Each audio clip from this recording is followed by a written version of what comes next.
বাংলাদেশ জিম্বাবুয়েকে 34 রানে হারিয়েছে দ্বিতীয় টি-20-তে।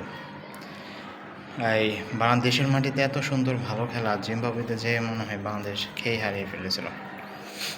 ওয়ানডে সিরিজ হার, টেস্ট হার এবং টি-20 সিরিজের প্রথমটিও হেরে গিয়েছিল এবং সেই হেরে যাওয়ার পর এতগুলো পরাজয়ের পর এই তৃতীয় টি-20 সিরিজের দ্বিতীয় টি-20তে বাংলাদেশ 34 রানে জিতল।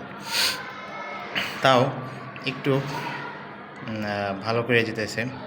যদিও বাংলাদেশ প্রথমে ব্যাট করে 186-র মতো রান করেছিল, যেখানে তানজিদ হাসান তামিম এবং ওপেনিং ব্যাটসম্যান সাইফ হাসান দুজনে ভালো রান করেছে, দুজনে 50+ রান করেছে। তাহিদ হৃদয় রান করতে পারে নাই, তারপর ইয়াসির আলীও তেমন রান করতে পারে নাই। তারপর সাইফ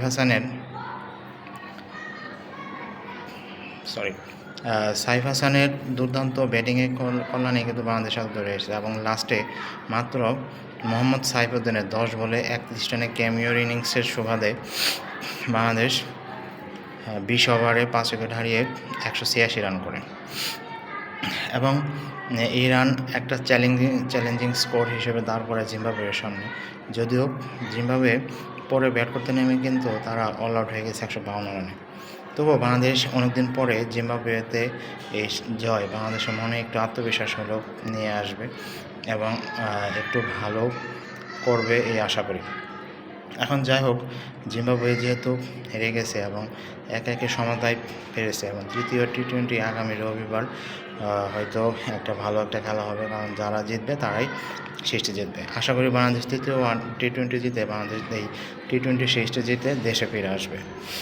টেস্টে হার, ওয়ানডে সিরিজ হারার পর টি-20 সিরিজ নিয়ে দেশে ফিরে আসলে তাও হলেও কিন্তু একটু হলেও শান্তি পাবে, একটু হলেও আশা পাবে, কারণ এতগুলো দেশের মাটিতে ভালো সিরিজ খেলানোর পর অস্ট্রেলিয়াকে ওয়ানডেতে হার, পাকিস্তানকে হারানো, নিউজিল্যান্ডকে হারিয়ে যদি জিম্বাবুয়ের সাথে টেস্ট এবং ওয়ানডে সিরিজ হেরে যায় তাহলে তো কেমনটা লাগে অন্ততই।